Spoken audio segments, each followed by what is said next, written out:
Continuamos en una voz del cielo y en Mateo capítulo 28, versículos 18 al 20. Dios dio una comisión para los apóstoles y para todos los cristianos. Jesucristo dijo: toda potestad me es dada en el cielo y en la tierra, por lo tanto vayan y hagan discípulos a todas las naciones, bautizándolos en el nombre del Padre y del Hijo y del Espíritu Santo, enseñándoles que guarden todas las cosas que les he mandado, y aquí yo estoy con vosotros todos los días hasta el fin del mundo. Entonces, ¿cuál es la comisión que nos deja Jesús a todos? A todos, para que podamos servir a Él, que aprendamos, que prediquemos la salvación y que enseñemos a los nuevos discípulos todas las cosas que Él nos ha mandado. En 1 Corintios 3:10 dice que la función del apóstol es, dice el apóstol Pablo: yo como perito arquitecto puse el fundamento.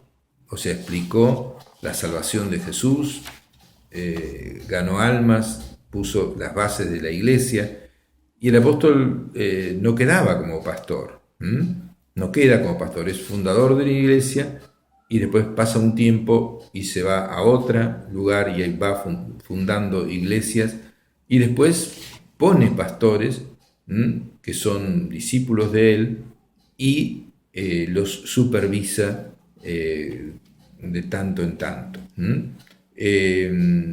Las señales del apostolado, dice, las he dado con toda paciencia, con señales, con prodigios y milagros. Dios respalda a un apóstol con milagros, con señales, con prodigios, salvando almas, transformando vidas, cambiando situaciones y sanando a los enfermos, produciendo milagros que respaldan el ministerio apostólico. Aparte del ministerio apostólico, una persona que hoy en día es apóstol no tiene que ser alguien que tenga un templo, una sola iglesia y quiera que todos vayan a su iglesia. Esa persona, aunque tenga una iglesia inmensa, puede ser un muy buen pastor o un buen administrador, y por eso la gente va, o un buen organizador, pero no es un apóstol. Un apóstol es alguien que supervisa y tiene muchas iglesias y está a cargo de esas iglesias, y los pastores son generalmente hijos espirituales de esa persona. El apóstol Pablo, le voy a leer, le voy a dar las citas solamente, en Hechos 18:11, se quedó en ese lugar 1 año y medio. En Hechos 11:26 se quedó 1 año. En Hechos 28:30 se quedó 2 años. En Hechos 19:10 se quedó 2 años. Y en Hechos 20:31, 3 años. Generalmente son 2 años, 1 año, 1 año y medio. Lo que permanece el pastor hasta formar la iglesia, formar los líderes, discipularlos y dejar a cargo otra persona para él ir y comenzar una obra en otro lugar. Entonces, a la luz de lo que hemos visto, el apóstol es uno enviado para extender el evangelio en el mundo y ganar a las almas para Cristo. Las pastorea por un tiempo y les enseña los fundamentos de la palabra de Dios hasta que la iglesia queda ya establecida y puede ir a otro lugar para iniciar una nueva obra. El ministerio del apóstol es uno de los más exigentes en cuanto a los dones del Espíritu Santo, pero también en cuanto al fruto del Espíritu para soportar dificultades, incomodidad, etcétera, etcétera. Eso es algo que uno tiene que estar consciente. El Señor dijo: lleven su cruz y sígueme. Jesús dijo: si a mí me han perseguido, ustedes también los perseguirán, pero si han guardado mi palabra, también guardarán la vuestra.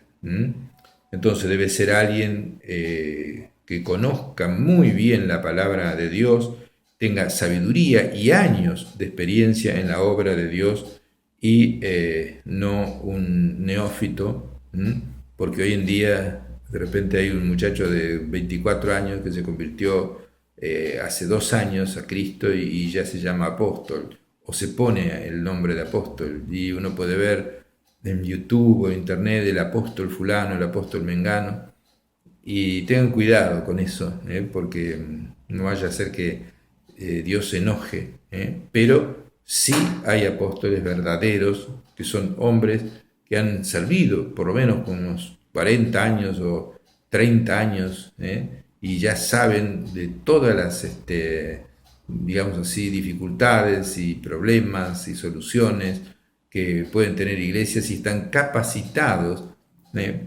también con estudios bíblicos o títulos teológicos.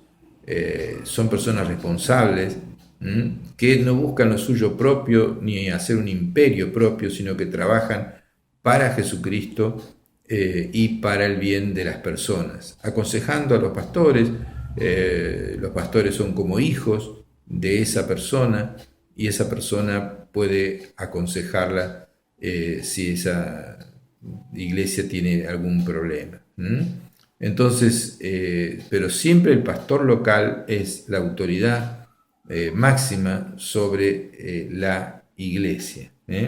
Entonces, dejamos bien claro que sí hay apóstoles hoy, pero no son tantos como muchos dicen o se autotitulan apóstoles. Hay apóstoles verdaderos, probados por Dios, y sobre todas las cosas le dan la gloria a Dios y son humildes. No están diciendo yo soy apóstol o cosas por el estilo. La gente se da cuenta, pero hay que tener bien en cuenta la diferencia entre un apóstol, entre un profeta, entre un evangelista, que es alguien que predica el evangelio pero no está a cargo de ninguna iglesia, del pastor, que es el que cuida el rebaño, y del maestro, que es alguien que enseña la palabra de Dios, pero tampoco es pastor, porque no soporta los problemas, no sabe manejar la iglesia, él sabe enseñar la palabra de Dios. Entonces vamos a ir al segundo ministerio, que es el profeta. El profeta edifica, exhorta y consuela a la iglesia mediante el don de profecía, como el caso de Judas y Silas en Hechos 15:32. Este es otro Judas, no es Judas Iscariote. Dice allí en Hechos 15:32 que ellos eran profetas. Ellos eran profetas y edificaran con palabras, pero no es que edificaban con estudios bíblicos ni con predicaciones, tal vez inspiradas por Dios, sino con palabra de Dios. El profeta recibe palabra de Dios para su pueblo. Así ha dicho el Señor, Dios dice de esta manera, y es Dios hablando en ese mismo momento para esa situación. Por supuesto tiene que estar todo de acuerdo a la palabra de Dios, pero hay cosas que no están en la palabra de Dios. Por ejemplo, una situación que pasa hoy, digamos así, en esta ciudad, y con una persona y que pide un consejo, y Dios puede hablarle a través del profeta y decir y orientar a la persona, pero siempre basada en las Sagradas Escrituras. También puede anunciar cosas del futuro el profeta, y puede revelar hechos presentes o pecados o situaciones. Dios le revela a ese profeta. Quiero aclarar que hay dones de profecía, que son los dones del Espíritu Santo, que se pueden manifestar a través de cualquier creyente.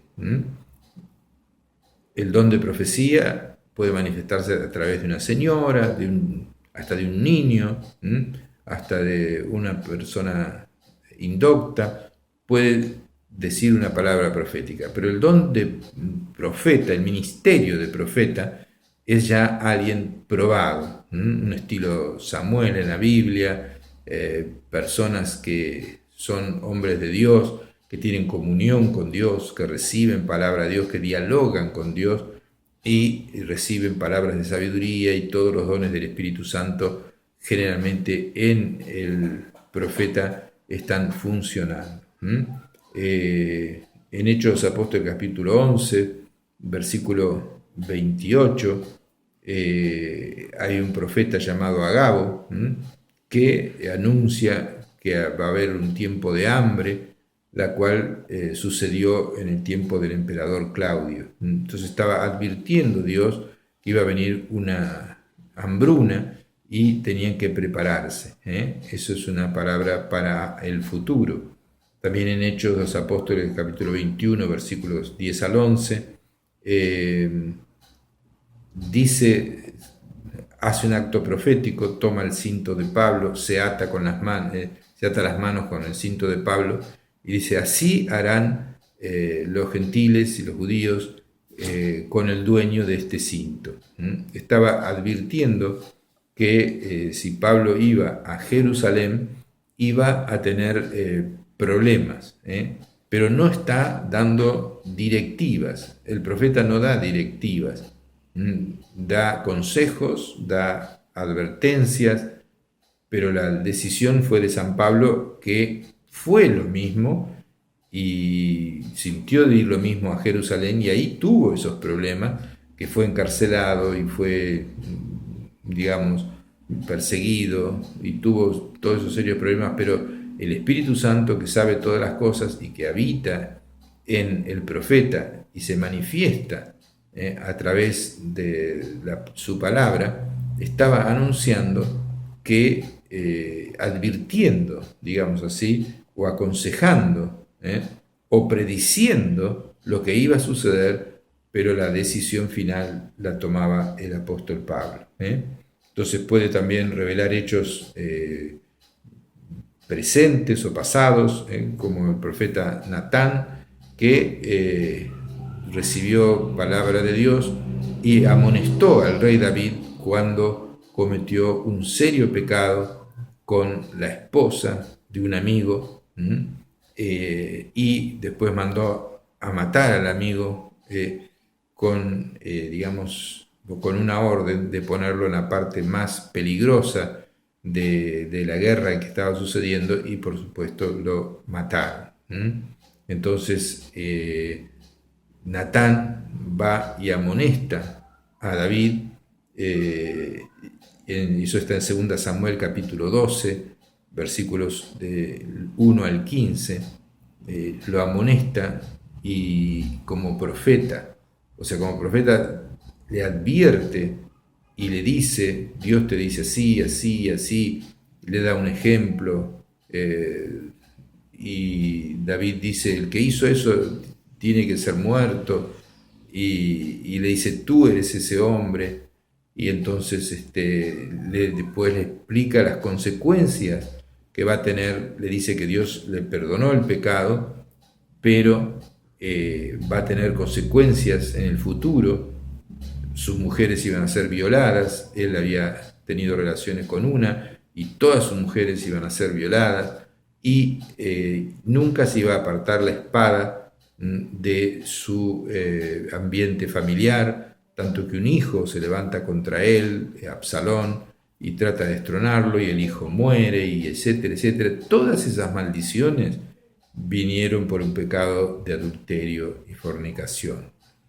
Eso es otro tema para hablar en otro programa, que no solamente cuando uno fornica o adultera, Dios se aparta, sino que hay consecuencias en el futuro de esos pecados. Eso es lo que la gente no entiende, vive ciega, cometiendo pecado, y en el final, si la persona se muere en esos pecados, va al infierno eterno por los siglos de los siglos. Y eso tenemos que advertir, lo estamos diciendo directamente. Jesucristo habló bien claro y dijo, si hay algo que te hace pecar, sácalo de ti, porque mejor te es entrar al cielo sin eso, y no ir al infierno eterno, al fuego que nunca puede ser apagado. hay un castigo eterno, hay un infierno eterno, y nosotros, los que somos de Dios y tenemos palabra de Dios, estamos advirtiendo, y en este caso proféticamente, que dejen esos pecados, que se arrepientan, porque las consecuencias eternas son terribles. Así que esté atento, si tiene ese pecado o otros, usted debe arrepentirse, debe pedirle perdón a Dios y Dios le va a perdonar y le va a limpiar completamente. Vamos a un corte y seguimos.